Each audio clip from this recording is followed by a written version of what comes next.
Nos vamos a enlazar, ya estamos, me dice Lucero, enlazados con el doctor Andy Carrión Centeno, abogado, docente universitario y experto en Derecho Penal, para analizar lo que hemos también ya tenido el comentario constitucional del doctor José Nauquari con respecto a este decreto supremo 013 y que hemos visto en algunos titulares, sobre todo del Comercio y de la República, señalando su posición con respecto a este decreto supremo que reemplaza al decreto supremo 08 y en el que le da facultades principalmente al Ejército, y esa va a ser en todo caso a las Fuerzas Armadas, para ser más puntuales. Va a ser motivo del comentario inicial. Andy, bienvenido como siempre a tu casa, Reyes y Televisión YAM. Muy buenos días, Néstor, y muy amable por la invitación. Gracias también en nombre de nuestros televidentes, Andy. Una primera lectura de este decreto del Supremo 013, ¿qué lo diferencia con respecto al que ha quedado ya sin efecto, que es el decreto supremo 08 del año pasado, con respecto principalmente a el uso de estos medios letales, que es la razón del decreto supremo? Bueno, tal como lo acabas de señalar, Néstor, se ha emitido un decreto supremo, el 013 del 2023, que exige ya determinados presupuestos para alegar, por ejemplo, no solamente un estado de excepción, sino la forma en la que los policías, los militares, tienen que intervenir ante un estado excepcional y cómo y bajo qué presupuestos también puede exigirse la, digamos, intervención por parte de Fuerzas Armadas o Fuerzas Combinadas, ¿no? En este caso las Fuerzas Militares Policiales, en lo correspondiente al encargo que ellos en su oportunidad puedan recibir. Respecto al ámbito penal, esto tiene una importancia sui generis, puesto que mucho también se había alegado cuáles son los grados de responsabilidad dentro de la estructura general del Estado. Por un lado, por ejemplo, si es que estas pueden sustentarse únicamente en las actuaciones formuladas por aquellos que directamente participan en los hechos, es decir, militares y policías, y por otro, cuáles son los lineamientos para la formulación de una justificación en el actuar también, por ejemplo, respecto al uso de armas letales, y cuál es la exigencia adicional que se está sosteniendo, porque podría interpretarse, por ejemplo, de que a raíz de los sucesos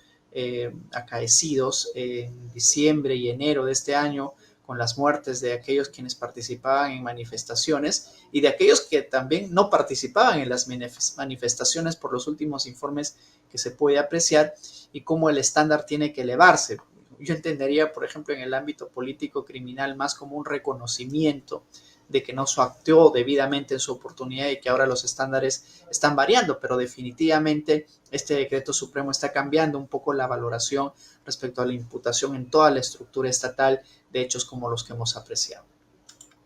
Primera lectura importante. ¿De qué manera en un escenario con 60 muertos, del uso de armas letales por parte principalmente de las Fuerzas Armadas, Andy, está en investigación, se va a determinar las responsabilidades, y este decreto supremo lo que estaría haciendo en teoría es precisar ese tipo de responsabilidades, pero también en un escenario en la que la delincuencia común está arreciando. Toca este decreto supremo también con precisión la intervención en estados de emergencia con respecto al crimen organizado, a este tema que estamos viendo, enfrentamientos de ajuste de cuentas entre bandas delincuenciales del más alto nivel, de extorsión y todo eso.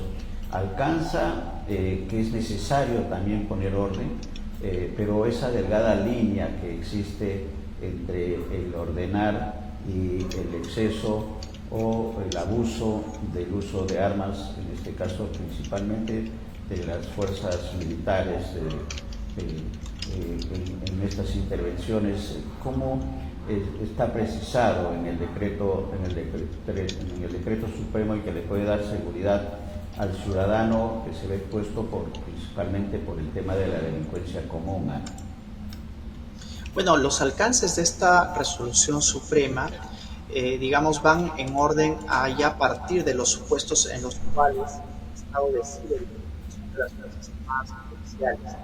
Esta resolución suprema, emitida ya hace muy pocos días, y como ahí lo están ahora mismo transmitiendo del 16 de febrero del 2023, señala o precisa cuáles son los alcances no solamente de la jerarquía dentro de la cadena propia de mando, sino además cuáles serían los elementos de protección que deberían de concurrir o alegarse según ésta se produzca, ¿no? La protección precisa para los miembros de las Fuerzas Armadas y miembros de las fuerzas policiales, puesto que de alguna manera al día de hoy, por ejemplo, en los ámbitos de las causas de justificación, se señalaba únicamente que se encuentre en riesgo la vida del propio policía o militar o la de algún tercero. Pero en esta ocasión la exigencia, es decir, la valla se está elevando un poco más en el sentido de que esto también tiene que ser documentado por parte de quien alega esta causa de justificación. Y esa documentación haría, de acuerdo a mi apreciación ya global de esta resolución suprema, que más bien se esté tratando de individualizar la comisión de hechos hacia quien de manera directa despliega este acto ilícito, y que sea un poco más complejo el subir dentro de la estructura de mando para responsabilizar a aquellos que se encuentran dentro de las esferas más altas decisionales, ¿no? Como el ministro del Interior o el propio Comando General del Ejército o la propia jefa suprema de las Fuerzas Armadas, como en este caso sería la presidenta de la República, Dina Boluarte. En ese escenario vamos, porque hay actores intelectuales y hay actores materiales, ¿no es cierto?, en todo tipo de acción delictiva. Y en este caso el decreto, la resolución suprema, está señalando el tema de la responsabilidad política, porque en los anteriores eventos de diciembre y enero, Andy, que ya no ingresa a la competencia de esta resolución suprema, se ha hecho una denuncia internacional incluso a la presidenta y otros ministros, presidente del Consejo de Ministros, por genocidio. Entonces, en el escenario de esta resolución suprema, la 013, ¿cómo queda establecido el tema de la responsabilidad política, en este caso de los gobernantes, del ministro, hablamos presidente del Consejo de Presidenta, presidente del Consejo de Ministros y el ministro de Defensa? Eso, ¿cómo se establece, cómo está fijado en esta resolución suprema, Ana? Esta resolución suprema fija cuáles son los elementos de atribución de responsabilidad estructural dentro de las Fuerzas Armadas.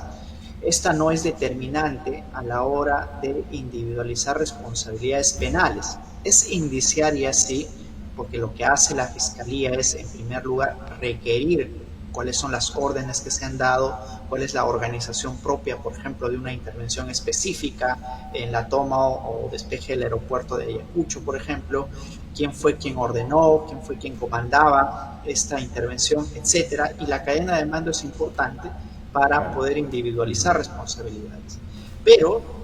lo que no hace el derecho penal es regirse únicamente por esta resolución suprema, es decir, el derecho penal tiene sus propios criterios de imputación en el ámbito de individualizar responsabilidades en la estructura del aparato organizado de poder, que en este caso sería el propio Estado peruano. ¿Y por qué lo digo? Porque, si bien es cierto, esta resolución suprema que estamos comentando trata de restringir la responsabilidad de aquellos quienes directamente despliegan un acto ilícito, como podría ser un militar o un policía adecuadamente individualizado, lo que no puede hacer esta resolución suprema es decir que no tienen responsabilidad sus jerárquicos superiores, porque lo que hace el derecho penal es estructurar la imputación o individualización, no solamente tomando en cuenta estas resoluciones supremas, sino además criterios, por ejemplo, de debida vigilancia, de supervisión por parte del jefe supremo de las Fuerzas Armadas, y son estos criterios los que han servido, por ejemplo, para condenar a aquellos que han violado derechos humanos. ¿no? En el entendido de que no han supervisado de manera adecuada los hechos que se han venido produciendo. Y para graficarlo con un ejemplo, podríamos citar el hecho de que en diciembre se hayan estado produciendo algunas muertes, pero la pregunta que tendría que realizarse es el derecho penal es de qué forma reaccionó la jefa suprema de las Fuerzas Armadas impidiendo de que estos hechos ilícitos cometidos por los militares o policías puedan seguir prolongándose en el tiempo y ocasionando aún más muertes. Y esa es la pregunta que se está formulando el día de hoy la Fiscalía de la Nación, porque como tú bien has mencionado, se encuentra actualmente en investigación no solamente la Presidenta de la República, sino también el actual presidente del Consejo de Ministros, así como el ministro de Defensa y el ministro del Interior, incluso el expresidente del Consejo de Ministros como es Pedro Angulo, por precisamente los delitos de genocidio, homicidio calificado y el delito de lesiones graves. Así es que podría entenderse que por un lado el Ejecutivo con esta resolución suprema trata de poner orden en la individualización de responsabilidades, pero por otro lado, esta a la hora de individualizar responsabilidades penales no necesariamente va a ser determinante, pero sí un elemento indiciario que va a tomar en cuenta la Fiscalía en su momento de pronunciarse. De manera que la línea de mando de responsabilidad también está en ese escenario. Con respecto al genocidio, esta denuncia internacional que se ha realizado, ¿cuál es el procedimiento que sigue luego de la denuncia de la congresista en contra de Dina Boluarte, el presidente del Consejo de Ministros y otros implicados, de acuerdo a la denuncia Andy, el procedimiento que sigue luego de la denuncia? Aquí hay dos temas importantes que debemos aclarar. Primero, de que ya se encuentra en investigación la presidenta y demás ministros vinculados por los delitos de genocidio, homicidio calificado y lesiones graves. Y recientemente una congresista de la República, entiendo que Ruth Luque y algunos otros, han también presentado una denuncia ampliatoria, pero por los hechos acaecidos específicamente en Apurímac. Pero debemos de señalar de que esta denuncia puede ser incorporada a la que ya está en curso en la Fiscalía de la Nación. Así es que serían una misma porque la investigación que está llevando adelante la Fiscalía de la Nación, aunque con sospechosa lentitud, debemos decirlo, abarca también los hechos cometidos en diciembre y enero del año pasado y en diciembre de este año. ¿Qué es lo que sigue? Pues lo que sigue es en principio de que la Fiscalía, ya con el precedente Castillo, puede investigar preliminarmente a la Presidenta de la República por los delitos mencionados y en su oportunidad, si la Fiscalía identifica ya elementos que hagan presumir a nivel de sospecha reveladora, como lo señala la Corte Suprema, que amerita pasar a una siguiente etapa, pues lo que tendría que hacer la Fiscalía de la Nación es formular una acusación contra de quien se está ahora mismo investigando ante el Congreso de la República. El Congreso de la República tendrá su oportunidad que evaluar esta acusación constitucional, como ya lo hizo, por ejemplo, en el caso de Castillo, y tendrá que habilitar la vía para que la Fiscalía de la Nación pase a una segunda etapa, que sería la de investigación preparatoria, con toda la discusión acerca de si un presidente en ejercicio de sus funciones puede o no ser investigado o acusado y posteriormente esta investigación pueda pasar a una investigación preparatoria.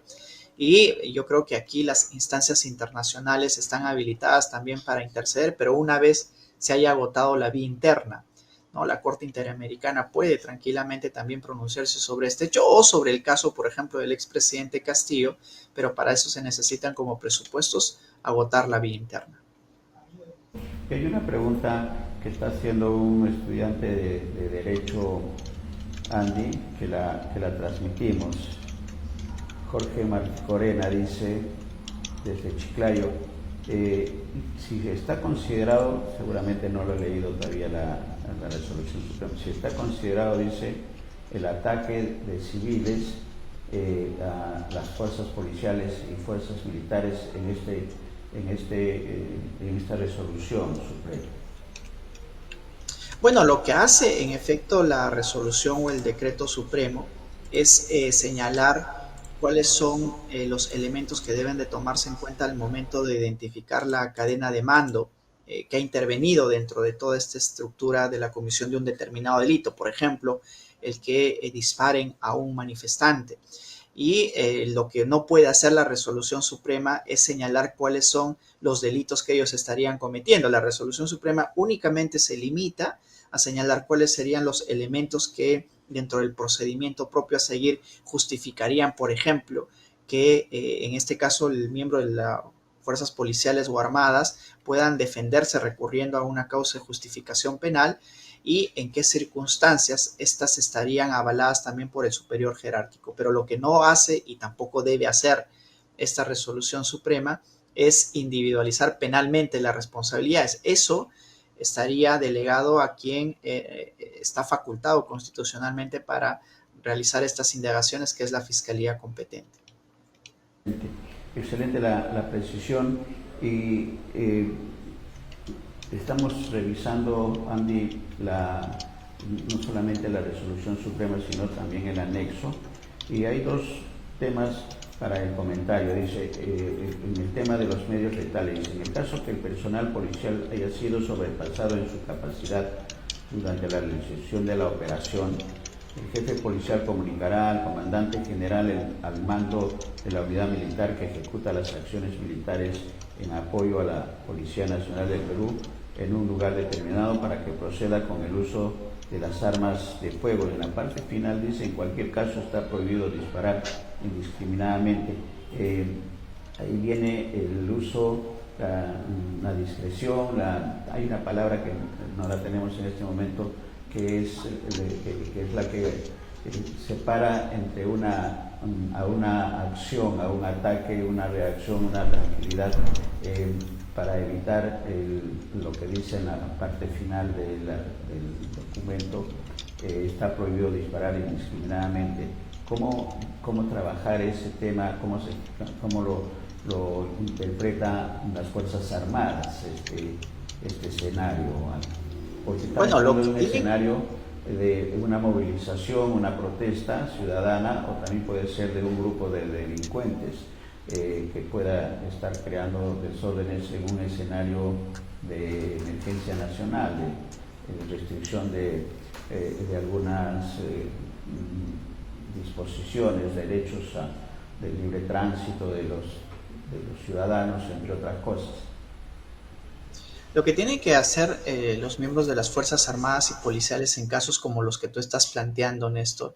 es, así se trate de una manifestación o así se trate de un ataque de un grupo organizado, un grupo criminal organizado, siempre y en todas las circunstancias tienen las Fuerzas Armadas y policiales que evaluar si en ese ataque en concreto está en juego o en peligro real su propia vida o la de un tercero. Si es que están destruyendo, por ejemplo, un aeropuerto o incendiando ahí un vehículo, eso no es suficiente justificación para disparar a matar a la persona que está realizando, desplegando estos actos. Es decir, no puede la policía ni el miembro de la Fuerza Armada disparar indiscriminadamente, ni tampoco disparar a quien está cometiendo un delito, porque claramente lo señala el decreto supremo, y eso ya estaba incluso regulado en la anterior resolución suprema, que únicamente pueden hacerlo en tanto este juego o peligre su propia vida de manera real o la de un tercero. Es por ello que he escuchado algunos comentarios de otros penalistas en los cuales señalaban de que, bueno, están destruyendo un aeropuerto, ¿no? Están incendiando un carro, pero eso no es una justificación para disparar a matar. Si es que están haciendo y advierten la comisión de estos delitos, lo que tienen que hacer las Fuerzas Armadas o las policías precisamente detenerlos, porque están cometiendo un delito en flagrancia, pero ninguno de estos actos habilita la vía a disparar a matar a la persona que despliega estos actos. En todo caso, un disparo disuasivo, ¿no? Que es a los miembros inferiores del individuo. Por supuesto, existen las vías para poder disuadir a las personas que están realizando estos actos, como por ejemplo la utilización de bombas lacrimógenas, ¿no? Pero aún en esos supuestos, Néstor, hemos visto cuán letales pueden ser el lanzamiento de bombas lacrimógenas si se realizan directamente al cuerpo de quien está protestando, manifestando o algún otro. Pueden causar directamente la muerte, que de hecho hay casos investigados por esta actuación irregular policial en Lima, incluso, Néstor. Correcto. Y esta es la última pregunta, Andy, con las gracias por los comentarios. Tiene que ver con estas muertes, tanto en Ayacucho como en Puno, que están en investigación ya, en la que se ha demostrado que ciudadanos que no estaban participando en las protestas han sido disparados a la cabeza. Y se está investigando el uso incluso de las armas que se han utilizado. La pregunta es, ¿ese procedimiento de investigación que ha iniciado la fiscal, principalmente de Ayacucho, no sabemos de Puno cuál es la situación que viene en el proceso, cuáles son las etapas y cuál sería la pena de demostrarse que ha habido, una acción, una muerte, un homicidio, ¿no? Porque ¿cuál es la calificación que tendría, primero, y dos, cuál es la pena que tendría el autor físico de esta muerte? Por ahora, Néstor, las investigaciones que se están realizando tanto en Ayacucho como en Apurímac o incluso en Puno se encuentran en la etapa de investigación preliminar, que es la etapa inicial que informa todo tipo de investigación. Y en el marco de esta etapa, lo que está haciendo la Fiscalía es recabar videos, recabar testimonios, solicitar información a las Fuerzas Armadas y policiales, etcétera, a fin de que se forme una idea y de que también a raíz de esta información recabada pueda individualizar a los responsables. Al estar investigándose los delitos tan graves como el de homicidio calificado, las penas pueden llegar incluso hasta los 20 años de prisión, de pena privativa de libertad, y son delitos especialmente graves, ¿no? Pero mi sorpresa viene en el entendido del que si ya en ocasiones nos ha mostrado un informe, por ejemplo, de un medio de comunicación alternativo, de cómo se ha podido identificar solo con las cámaras o algunos testimonios aquellos militares que directamente habrían disparado en contra de los manifestantes. Me extraña de que la Fiscalía, por ejemplo, no actúe de manera un poco más célere y pida las medidas coercitivas respectivas en contra de quienes han participado en estos hechos, más aún tratándose de delitos muy graves como el de homicidio calificado. Y lo que viene en adelante es de que la Fiscalía ya pase a una etapa de investigación preparatoria, pero para pasar a esta etapa de investigación preparatoria lo primero que tiene que hacer es individualizar a los eventuales responsables. Y con esta individualización ya puede seguir la investigación en una siguiente etapa, pero al día de hoy vemos que al menos en los documentos que ha ido mostrando la prensa, todavía no se tiene personas directamente individualizadas, pero sí, digamos, información que recogería cuáles son los grupos de militares y policías que han intervenido en una determinada contención de estas manifestaciones. Habría que ver si esos indicios pueden llevar a la Fiscalía a individualizar a quienes directamente han participado, ya no en el control de las manifestaciones, porque esa información entiendo ya la posee la Fiscalía, sino más bien aquellos quienes directamente hayan realizado estos disparos a las víctimas. ¿Y el delito y la sanción penal de qué estamos Los delitos hablando? que se vienen investigando aquí son básicamente el delito de homicidio calificado, no el de genocidio, porque el de genocidio sí está siendo investigado, pero la presidenta, entiendo de que sí en Puno se está investigando por el delito de genocidio, pero aquí pueden llegar las penas hasta los 25 años de prisión, Néstor, como máximo. Correcto. Homicidio calificado y 25 años como pena máxima de comprobarse todos los agravantes. Gracias, Andy. Muchas gracias. Si hubiera algo más que agregar a este escenario en torno al Decreto Supremo 013, por favor. No, lo que quisiera señalar es de que muchas de las precisiones que se hacen en esta resolución suprema ya estaban contenidas en la anterior resolución suprema, solo de que ahora trata de poner un poco la valla más alta a efectos de que puedan escudarse algunos militares o policías dentro de su actuación o control de manifestaciones para excluirse de alguna eventual responsabilidad penal, pero a la vez es sintomático que lo hagan ahora habiendo advertido los excesos que se produjeron en diciembre y enero con el control de las manifestaciones mediando muertos, ¿no? Que son hechos que en rigor tienen que investigarse con la mayor rigurosidad, pero que todavía no se ven resultados, diría yo, por parte de la Fiscalía a pesar de la abundancia de pruebas. Y ahí ingresamos ahí al terreno político, ¿no? Porque eso también está en el escenario de lo que ha hecho la Municipalidad de Lima, la Municipalidad Metropolitana de Lima y la Municipalidad de Miraflores, de declarar zonas